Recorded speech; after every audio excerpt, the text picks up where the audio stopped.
আসসালামু আলাইকুম। প্রিয় দর্শক, জমজমের পানি ঝর্ণার আকারে বের হয়েছিল, তাহলে এটি কিভাবে কুয়ার আকারে রূপ নিল? কাবাঘর হজরত ইব্রাহিম আলাইসাল্লাম এবং হজরত ইসমাইল আলাইসাল্লাম পুনরায় নির্মাণ করেছিলেন, কিন্তু তার পূর্বে এটিকে কে তৈরি করেছিল? আজকের ভিডিওতে আমরা এই সমস্ত বিষয় জানতে পারব। হজরত ইব্রাহিম আলাইসাল্লামের দুইজন স্ত্রী ছিলেন। এর মধ্যে মহান আল্লাহ তালার আদেশ এলো, হে ইব্রাহিম, তুমি তোমার স্ত্রী হাজারা এবং পুত্র ইসমাইলকে নিয়ে মহান আল্লাহ তালার উদ্দেশ্যে বেরিয়ে পড়ো। মহান আল্লাহ তালার এই আদেশ আসবার সঙ্গে সঙ্গে হজরত ইব্রাহিম আলাইসাল্লাম তার স্ত্রী এবং পুত্রকে নিয়ে বেরিয়ে পড়লেন। হজরত ইব্রাহিম আলাইসাল্লাম এই দুজনকে নিয়ে সাফা এবং মারোয়া পর্বতের মাঝে পৌঁছে গেলেন।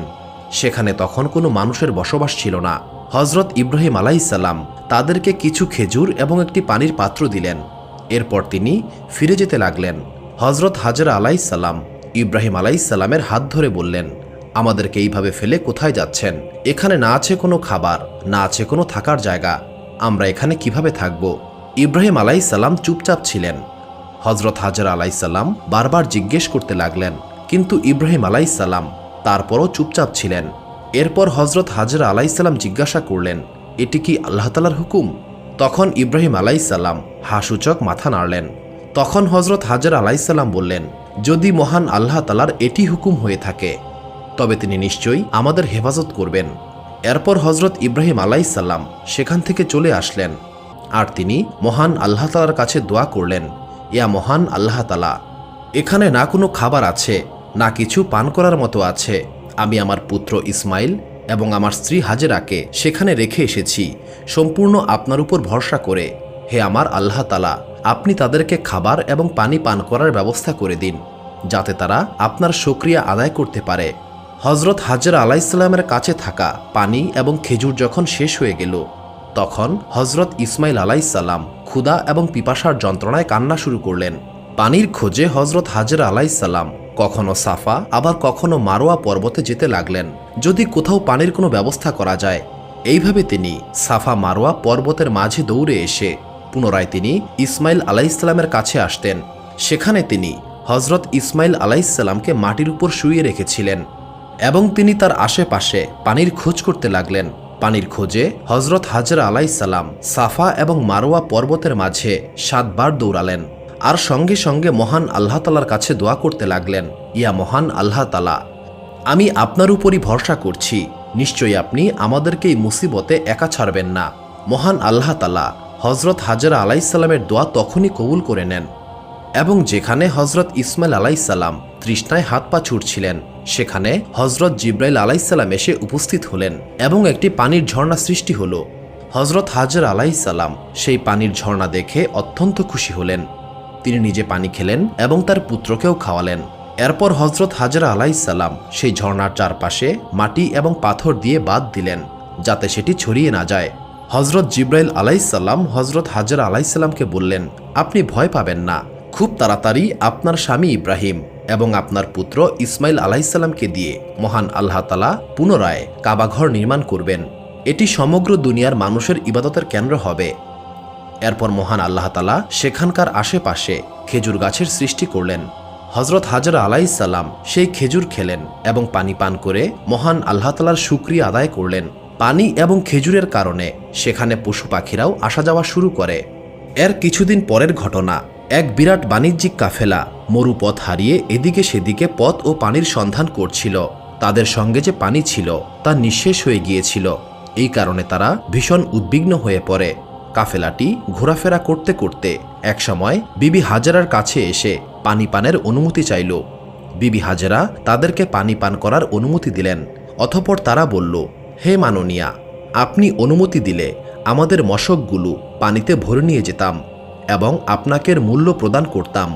হাজরা আলাইসাল্লাম বললেন, তোমরা তোমাদের প্রয়োজন মতো ইচ্ছামতো পানি তুলে নিয়ে যাও, এটা মহান আল্লাহ তালার রহমতের পানি, এতে সকলেরই অধিকার রয়েছে। এই পানির বিনিময়ে আমাকে কিছুই দিতে হবে না।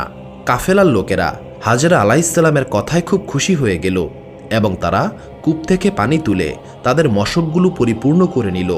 জমজম কূপ থেকে যে পানি নির্গত হচ্ছিল, কূপের চারদিকে বাঁধ দেওয়া সত্ত্বেও কিছু পানি চতুর্দিকে ছড়িয়ে পড়ল ফলে ওই স্থানগুলো স্বাভাবিকভাবেই উর্বর হয়ে গেল এবং যথেষ্ট পরিমাণে বৃক্ষলতা উৎপন্ন হতে লাগলো। কিছুদিনের মধ্যেই এই স্থানটি মরুদ্যানে পরিণত হলো। তারা সেখানে বসতি স্থাপনের জন্য প্রলুব্ধ হয়ে গেল। তাই তাদের মধ্যে অনেকেই হাজেরা আলাইহিসসালামের কাছে হাজির হয়ে বলল, মাননীয়া, আপনি সম্মত থাকলে আমরা এখানে বসতি স্থাপন করে বসবাস করব। এখানকার জমি খুবই উর্বর। এই জমিগুলোতে চাষাবাদ করব এবং এখানে যে ফসল ফলবে তার 1/4 আমরা আপনাকে প্রদান করব।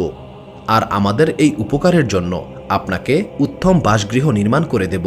এই বিষয়ে আমরা আপনাকে আরও প্রতিশ্রুতি দিচ্ছি যে যদি অনুগ্রহ করে আপনি আমাদের এই প্রস্তাবে রাজি হন, তাহলে আমরা এখানে যা কিছুই করি না কেন সব কিছুতেই আপনার অনুমতি ও উপদেশ গ্রহণ করব। আর আপনার অনুমতি ছাড়া আমরা কখনোই কিছু করব না এবং আপনাকে আমাদের মায়ের মতো মান্য করে চলব। বিবি হাজেরা তাদের এই প্রস্তাবে আনন্দের সঙ্গে রাজি হলেন এবং এই ধরনের কাজকর্ম শুরু করার অনুমতি প্রদান করলেন।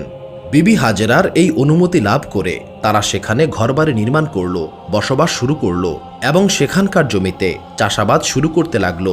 চাষাবাদের ফলে উৎপন্ন শস্য এবং ফসলাদির সিকি অংশ ওয়াদা মতো তারা হাজেরা আলাইহিসসালামকে প্রদান করত।